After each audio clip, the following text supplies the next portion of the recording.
In my review of the Toa Ignika set from 2008, I made a gag about the fact that I own this.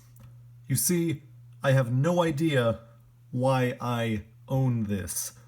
The McDonald's Bionicle toys were always weird. They were always definitely aiming for a much younger age than I was by the time they were making these. And to be honest, it's not the kind of thing I would have sought out. It's not the kind of thing I would have purchased. And I don't think it's the kind of thing anyone would have given me. And yet, here I am. I own a McDonald's Toa Tahu Mistika. Since I have no clue why I own it, I'm probably bringing a curse upon this channel by so much as looking at this thing. But hey, every successful YouTuber has a few literal ghosts, demons, or otherwise haunting their channel, right? Since I have it, I figured we might as well take a look in and see. So, as you can see, the packaging, unsurprisingly, is very straightforward. McDonald's just stuck the picture on some basic background work from the time it may have actually been real in-house Bionicle backgrounds they had whipped up for the normal stuff. I'm not sure. It is interesting they do have the face, if you will, from the Kanohi Ignika, which, foreshadowing for the end of that year, is the shape of the Great Spirit robot that the Matoran universe was all inside of, so that's kind of a cool touch. But honestly, it's pretty straightforward besides that. The back warns you to keep it away from children because they'll suffocate, otherwise doesn't have anything exciting. So let's just take a look at the toy, see if there's any worthwhile value. So here we have, well, if he'll stand up. Here we have a strange little toy trying to imitate its bigger and better version. The instructions here show that you can plug in his blades and that they spin. I'm not sure why that needed instructions, but hey, children sometimes need a helping hand.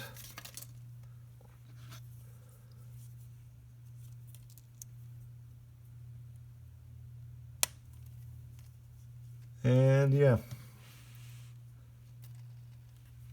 there we have it. You have just a barely posable hunk of red and gray plastic. Now, to be fair, it's not the worst thing in the world.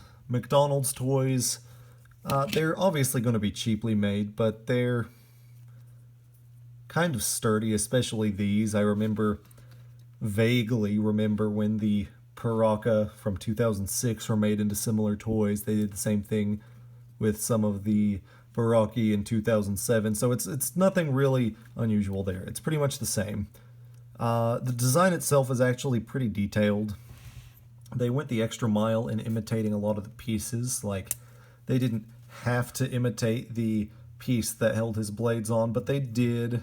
They put in not only the armor detailing and all the nice little ridges, they put in actual plus or dots where you'd see axles and rods holding the whole thing together. So it's surprisingly well done.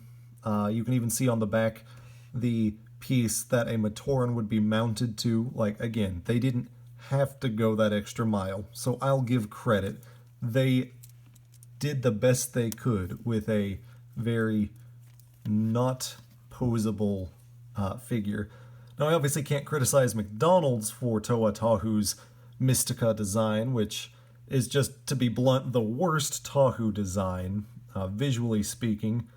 The Stars set that came out in the final year of Bionicle even had better visual design despite being a simpler build.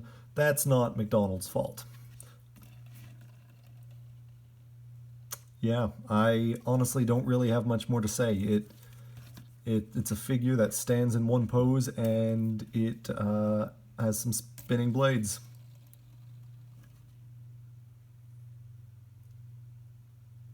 neat